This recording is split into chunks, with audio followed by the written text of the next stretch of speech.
지난 주일에 우리는 동일한 본문의 말씀을 통하여 최고의 선지자 엘리야의 실패를 보았습니다. 선지자 엘리야 한 번의 기도로 하나님 앞에 간구하는 중 3년 반 넘도록 이스라엘에 비가 오지 않게 기도했더니 정말 비가 오지 않았습니다. 기도의 능력을 경험하고 기도의 선지자로 샀던 선지자 엘리야. 갈멜산에서는요 850명 바알과 아세라 선지자, 아세라의 그 우상의 선지자들과 영적 전쟁을 벌입니다. 제단을 쌓아놓고요 어느 제단에 불이 하늘에서 떨어지는지 시합을 떤 것이지요. 그 제단에 불이 떨어지는 신이 진짜 신이다. 그러면 하나님을 믿는 엘리야 한 명과 850명간의 영적 전쟁이 벌어집니다. 이 영적 전쟁에서 엘리야는 이겼고요 850명의 우상의 제사장과 선지자들을 죽였습니다. 이 사실을 들은 이세벨, 그 당시 바알을 섬기고 아세라를 섬겼던 구약 성서의 가장 우상 숭배를 가장 많이 했던 이세벨 여왕이 엘리야에게 편지를 보내지요. 문서를 보내지요. 사람을 보냅니다. 너가 어제 그렇게 행했던 것처럼 내가 너에게 행하리라. 그 말을 들은 이 선지자 엘리야는요 기도의 능력을 경험했던 과거에 그 기도의 능력을 한 번도 사용해보지 않고 영적 전쟁을 하지 않고 도망을 칩니다. 광야로 도망을 치고요 산으로 들어가 어느 노뎀나무 아래에 앉아 죽여달라고 합니다. 하나님 축하하오니 제 생명을 이제 거두어 주옵소서. 엘리야의 실패의 사건을, 그 사건을 통해 하나님은 우리에게 이 말씀을 주십니다. 우리도 그 엘리야의 실패를 경험할 수 있다는 것이지요. 항상 그 사건을 기억하면서 정상에 올라가면 그 다음은 내려오는 길이기에 그 내려오는 원인은 크고 중요한 것이 아니라 매우 작고 사소한 것이기에 정상에 있을 때 지혜롭게 내려올 준비를 하라. 그래서 인생의 후반전, 전반전과 후반전의 중간의 시간을 이야기하며 그 중간의 시간에 후반전을 준비해라. 인생의 전반전은 돈을 벌고 세상적인 성공을 위해 뛰었다면 인생의 후반전은 의미 있는 일들을 해야 한다. 내 가슴이 뛰는 일들, 내 속에서 정말 하고 싶었던 일들, 그 일을 위해 인생의 전반전과 후반전, 하프타임에 그 일을 준비하고 후반전을 행하라. 이것이 지혜롭게 정상에서 내려오는 방법이었죠. 두 번째 말씀은 뭘까요? 두 번째 말씀은 실패한 엘리야가 방황하면서 하나님 안에서 은혜를 경험했던 것처럼 우리 인생의 방황 없을 수 없고 있기에 인생의 방황마저도 하나님 안에서 하라는 이야기 나눴습니다. 이 시간은요 그 나머지 말씀이지요.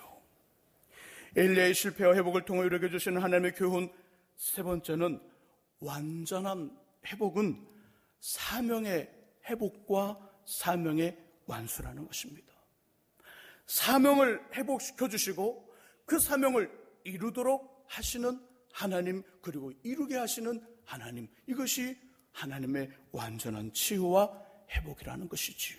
오늘 본문 9절과 13절을 함께 읽어봅니다. 9절 말씀을 먼저 화면에 띄워주시기 바랍니다. 9절 말씀입니다. 9절 말씀 같이 읽습니다. 엘리야가 그곳 굴에 들어가 거기서 머물더니 여호와의 말씀이 그에게 임하여 이르시되 엘리야야 내가 어찌하여 여기 있느냐. 아멘. 자 13절 읽습니다. 13절 읽습니다. 엘리야가 듣고 겉옷으로 얼굴을 가리고 나가 굴 어귀에 섬에 소리가 그에게 임하여 이르시되 엘리야야 내가 어찌하여 여기 있느냐. 아멘. 함께 읽은 9절과 13절에서 기력이 회복된 엘리야 선지자에게 하나님 이 말씀합니다. 9절의 끝부분과 13절의 끝부분에 동일한 표현이 있지요.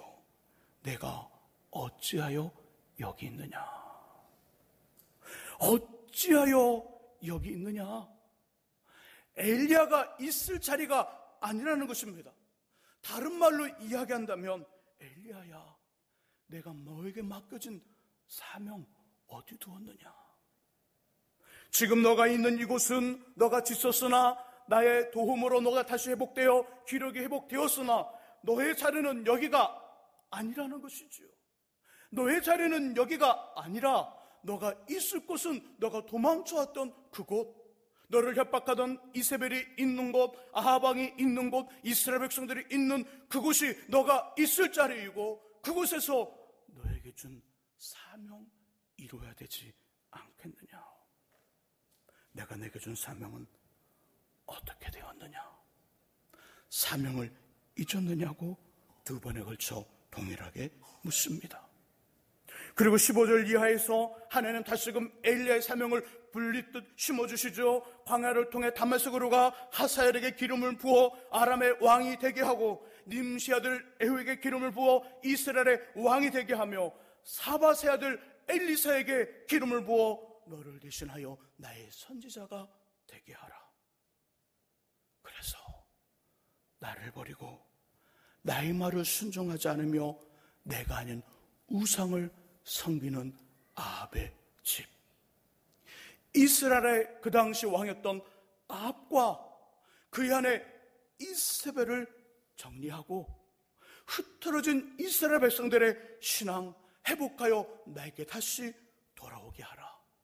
그리고 그들이 나를 믿고 의지하는 나의 사람들이 되게 하라. 그리고 18절의 말씀 속에 보니까 하나님 말씀하죠. 그 말을 들은 엘리야의 마음이 두려울까 봐 하나님 다시 한 번 더 이야기합니다. 이스라엘 땅에 무릎에게 바알에게 무릎을 꿇지 아니하고 입을 맞추지 아니한 자, 바알과 바알을 섬기지 아니하고 하나님을 믿고 하나님을 섬기는 나의 사람, 나의 군대 7,000명이 있으니 걱정하지 말고 담대히 이 일을 해라. 하나님이 지금 그의 모든 기력이 떨어진 엘리야를 다시 회복시킨 후에 맛있는 떡과 물과 쉴 수 있는 평안한 잠을 주셔서 그러고 모든 기력을 회복한 다음 하나님은 그에게 사명을 다시 한번 일깨우고 그 사명을 감당하도록 일을 보냅니다.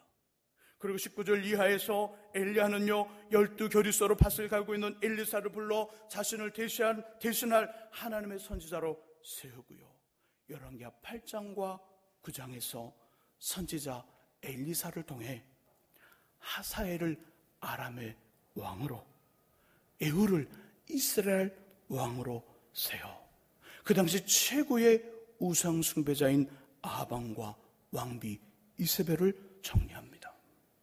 이세벨을 정리하죠. 이세벨이 정리되니까 흩어졌던 이스라엘 백성들의 마음속에 하나님에 대한 기억이 생각나면서 야훼 신앙을 회복합니다. 야훼 신앙을 회복했지요. 결국 엘리야는 자신의 사명을 이룬 겁니다.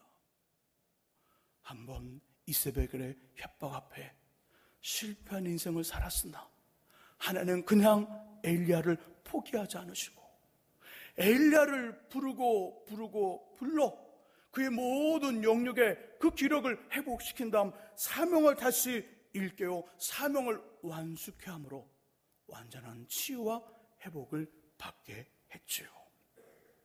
이처럼 하나님의 완전한 치유와 회복은 단순히 굶주린 배를 채우게 하고요, 갈증이 난 목을 시원하게 하는 생수를 공급하는 것이 아닙니다.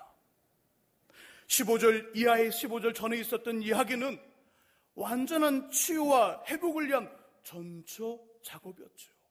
혹시 하나님의 치유 회복이 우리 삶에 무너진 삶에 재물을 주시고 나의 건강을 회복시켜 주시고 나의 일들을 잘하게 해주시는 것이 치유와 회복으로 생각한다면 조금 성경을 잘못 오해하고 있는 것입니다. 하나님은 떨어진 재물과 회복되지 않는 건강을 회복시키며 재물을 회복시키고 내 삶을 회복시키는 이유는 사명을 이루게 하시고자 완전한 치유와 회복을 주시고자 하는 과정이라는 것이지요. 하나님의 완전한 치유와 회복은 우리의 사명을 회복하고 완숙케 하는 것이지요. 이와 유사한 말씀이 신약 성경에도 있지요. 사도 베드로 선생님의 이야기. 요한복음 21장을 보시면 부활하신 예수께서 고기를 잡으러 간 시몬 베드로를 찾아온 사건이 있습니다. 시몬 베드로 어떤 사람일까요? 번뜩 시몬 베드로의 이야기가 기억나시지요. 주님은 하나님의 아들이십니다. 주님은 그리스도이십니다. 당신은 그리스도시요 하나님의 살아계신 하나님의 아들이십니다. 그렇게 고백했던 사람 베드로입니다. 12명의 제자가 있었는데 어느 누구도 너는 나이를 누구라 하느냐 그 질문에 아무런 대답하지 못할 때 베드로 선뜻 말한 것이 주는 그리스도시요 살아계신 하나님의 아들이십니다. 그래 바요나 시몬아, 내가 정말 잘 말하였도다. 너의 고백이에 내 교회를 세우리니 음부의 권세가 너를 침몰치 못할 것이라. 눈에 보이는 지금의 교회, 모든 교회는 베드로가 고백했던 주는 그리스도시요 살아계신 하나님의 아들이십니다. 이 고백에 세워진 교회들이라는 것이죠. 이 고백이 있는 것이 진정한 교회라는 것입니다. 그 사람입니다. 주님의 12제자 중 최고의 수제자 야고보, 요한, 그리고 베드로, 야고보와 요한과 함께 예수님의 결정적인 자리에마다 나타났던 베드로, 하나님의 아들로 변화되는 부활의 성도들의 모습이 어떠할 것인가를 보여주는 변화산 사건의 그 사건의 자리에 있었던 베드로, 해당장 야이로의 딸 이미 죽어 통곡하는 자리에 주님 가셔서 죽은 것이 아니라 이 아이가 잔다 말씀하시면서 그 애를 살리실 때 모든 제자들은 밖으로 내보냅니다. 그리고 아이의 부모님과 세 제자가 있었죠. 야고보, 요한, 베드로. 이렇게 결정적인 자리에 항상 있었던 사람이 베드로입니다.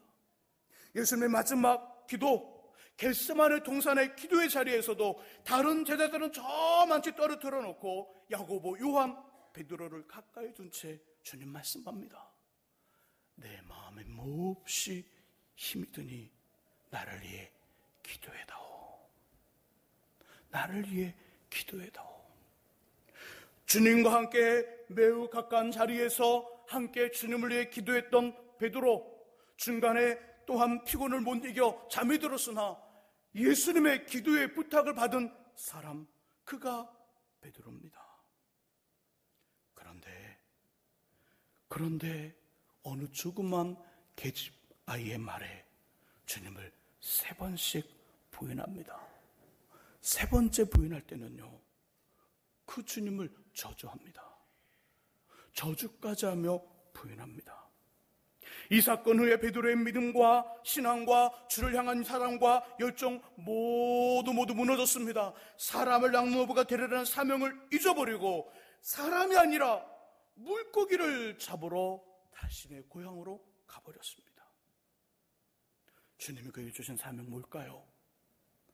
사람을 낚는 어부입니다. 물고기를 잡는 어부였는데 잡는 대상이 바뀌었어요. 물고기가 아니라 사람을 낚는 어부가 되어 하나님의 사람, 하나님의 백성을 만드는 일들의 사명을 주셨는데 이 사건 이후에 사람이 아니라 물고기를 잡으러 간 것이지요. 예수님 이런 베드로를 찾아오십니다. 직접 찾아와 3번 도견한 질문을 하시죠. 3번 주님을 부인했잖아요. 내가 이 사람보다 나를 더 사랑하느냐? 내가 주님을 사랑하는 줄 주님이 아십니다. 내가 나를 사랑하느냐? 내가 주님을 사랑하는 줄 주님께서 아십니다. 그래, 내가 나를 진정 사랑하느냐? 내가 주님을 사랑하는 줄 주님께서 아십니다. 그래, 그렇다면 내 어린 양을 먹이고 치며 먹이라. 사람을 낚는 어부가 되게 하리라. 나의 어린 양을 먹이고 치며 먹이라. 사명을 재확인하고 그를 고쳐 사명을 이루게 합니다. 사명이란 뭘까요? 사명은 이런 것이죠. 꿈, 비전, 소망, 희망, 기도 제목과 동일한 말이 사명입니다. 사명의 시작은 우리가 아닙니다. 사명의 시작은 하나님이고요. 하나님은 자신의 뜻과 계획하신 것을 이루기 위해 사명이라는 이름으로 우리 안에 그 하나님의 뜻을 심어주시고 품게 하시는 것이지요. 처음의 사명은 우리를 뜨겁게 합니다. 우리 가슴을 뛰게 합니다. 우리를 정말 두근두근하게 만드는 것이지요. 그 일이 정말 미칠 정도로 생각이 납니다. 그 이야기만 들으면 눈에 꽂히고요, 가슴에 꽂혀옵니다. 와, 나도 저렇게 해봐야지. 저런 삶을 살아봐야지. 나도 저런 인생에 돼봐야지. 처음의 사명은 우리를 뜨겁게 하고요, 점차 사명은 그 일을 이루도록 우리를 단련하며 훈련하여 진지하게 만듭니다. 주님을 만남으로 새롭게 찾게 된 삶의 이유, 삶의 목적이 사명인 것이지요.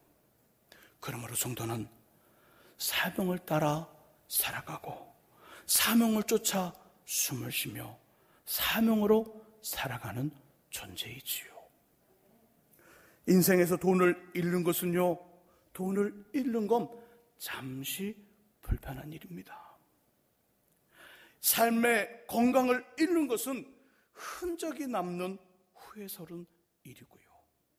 사람을 잃는 것은 되돌릴 수 없는 어리석은 일이지요. 하지만 주님이 주신 사명을 잃고 놓치며 망각하는 것은요, 우리 인생과 삶을 실패하는 것입니다. 나의 인생과 삶을 실패하는 건 돈이 없어서가 아닙니다. 건강이 안 좋아서가 아닙니다. 내 곁에 사람이 없어서가 아닙니다. 이런 것들이 없으면 조금은 불편하고 힘이 들 수 있으나 내 안에 사명이 존재하는 한, 사명으로 불타오르는 한 그 인생은 다시 역전할 수 있습니다. 그러나 주님 주신 사명을 잃고 망각하는 그 순간 우리 인생과 삶은 실패하는 것입니다. 그래서 하나님께서는요, 잊었던 우리 사명을 재확인하며 완수하게 하심으로 저와 여러분들을 고치시고요, 온전하게 하시며 승리하게 하시는 것입니다. 그럼 우린 매일 매 순간마다 잊었던 우리의 사명을 재확인하고요, 끝까지 충성하여 완수하셔야 합니다. 이 은혜가 있기를 주의 이름으로 축원합니다. 얼마 전에 상영된 국제시장이라는 영화가 있습니다. 명절이 되면 TV에서도 보여주는 영화이지요. 굉장히 큰 인기를 얻었습니다. 내용은 이런 것이지요. 주인공 덕수라는 아이, 작은 덕수라는 아이가 등장합니다. 이 주인공 덕수라는 아이가 6.25 전쟁이 일어나 도망을 칠 때 흥남부두에서 도망을 하는데 그만 슬픈 일이 벌어지지요. 자신의 여동생 막순이, 왜 그땐 다 그 이름을 그렇게 지었는지, 막순이, 막동이, 그죠? 막순이의 손을 놓치면서 그 자기 여동생을 잃어버립니다. 그리고 그 자리에서 아버지를 또 헤어집니다. 아버지와 헤어지는 그 자리에서 아버지가 덕수에게 이렇게 말합니다. 덕수야, 덕수야, 이젠 내가 가장이다. 덕수야, 덕수야, 이젠 이 집에 내가 가장이다. 지금 덕수 옆에는요, 남동생과 여동생이 있는데 덕수에게 말하기를, 덕수야, 이제 네가 가장이다. 그 소리를 치며 아버지와 덕수의 거리는 점점 멀어지고요, 헤어지게 됩니다. 그 말, 내가 가장이라는 말을 들은 덕수는 큰 책임을 느낍니다. 그리고 그 책임을 다하며 살아가면서 헤어진 아버지를 기다리고요, 헤어진 막순이를 그리워합니다. 대학에 입학한 남동생의 등록금을 마련하게 하여 덕수는요, 독일의 강부로가 모진 고생을 하고요, 구사일생으로 한국에 돌아옵니다. 하지만 고모가 운영하던 잡화점을 인수하고요, 또 혼수 욕심이 많은 다른 여동생을 결혼시키기에 덕수는 다시 다시금 전쟁터인 베트남으로 돈을 벌러 갔지요. 그곳에서 다리를 저는 장애인이 되어 돌아옵니다. 덕수의 생으로 자식 가정의 경제는 안정이 되었고요. 방송사의 이상가족 찾기의 도움으로 어릴 때 헤어진 그 막순이는 미국으로 입양이 되었는데 그 막순이를 국적으로 만나게 됩니다. 이제는 동생을 만났으니 가족이 잔치를 벌이면서 이런저런 이야기를 하고 노래도 하고 춤도 추는 아주 재미있고 즐거운 시간이었습니다. 그때 덕수는 그 자리를 피해 시끄러운 자리를 피하고 자신의 방에 돌아옵니다. 그리고 사진 속에 아버지를 보지요. 그 즐거운 잔치에 있어야 될 아버지가 안 계셔서 아버지 그림으로 사진을 보면서 이렇게 말합니다. 아버지, 저 이만하면 참 잘 살았지. 근데 참 힘들었어요. 어느 지역 사투리인지 모르지만 덕수가 이렇게 말을 했습니다. 그때 아버지가 그 환상 중에 나타나 어릴 적으로 되돌아간 덕수를 꼭 안아주면서 위로해 줍니다. 그래, 수고했대이. 그래, 수고했대이. 저와 여러분들 모두는 하나님 앞에 서게 됩니다. 그때 아버지, 저 이만하면 참 잘 살았지요 라고 말할 수 있어야 됩니다. 이렇게 말할 수 있도록 사명을 위해 열심히 사시기를 간절히 바랍니다. 그때 하나님 아버지께서 우리를 꼭 안아주시면서 이렇게 말씀하시겠지요. 잘했다 내 딸, 잘했다 내 아들. 그 칭찬과 함께 좋고 아름다운 멸류관 씌워 주실 것입니다. 저는 주께서 주신 사명이 희미해지고요, 잊혀지며 모든 것을 포기하고 싶을 때마다 이 찬송가를 가슴에 새기면서 부르곤 합니다. 우리 반주 한번 해주시지요.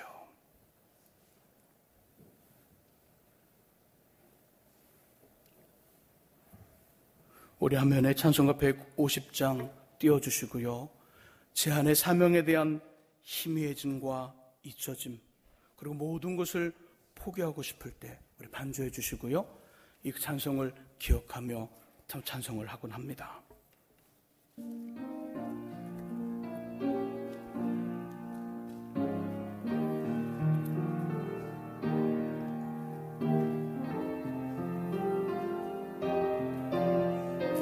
최후 승리를 얻기까지, 최후 승리를 얻기까지 주의 십자가 사랑하리.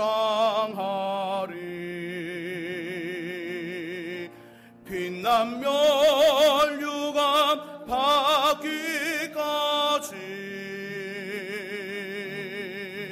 험한 십자가 붙들. 우리 1절에 같이 찬양합니다. 갈보리 산 위에, 갈보리 산 위에 십자가 섰으니 주가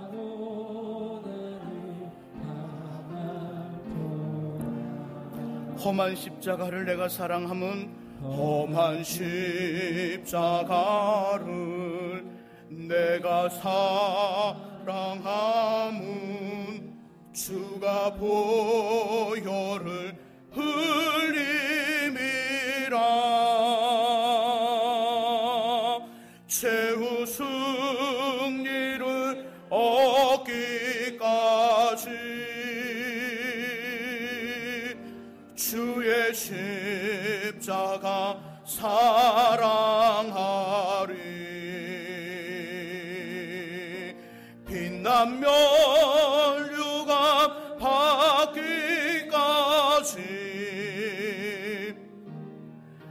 험한 우리 사절합니다. 주님 예비하신 나의 본향집에 나를 부르실 그날에는, 사절입니다. 주님 예비하신 나의 본향집에 나를 부르실 그날에는 영광 중에 계신 우리 주와 함께 내가 죽도록 충성 최후 승리를 얻기까지 최후 승리를 얻기까지 주의 십자가 사랑하리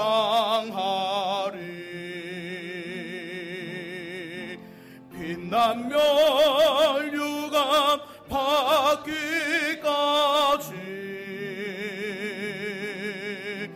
험한 십자가 우리 오른손을 가슴에 꼭 대고요 험한 최후 승리를 얻기까지 최후 승리를 얻기까지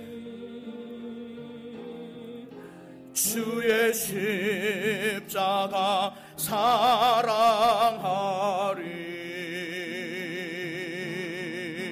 빛나며 유감 받기까지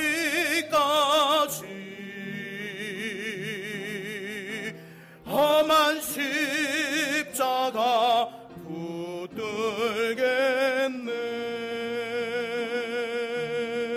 붙들겠네.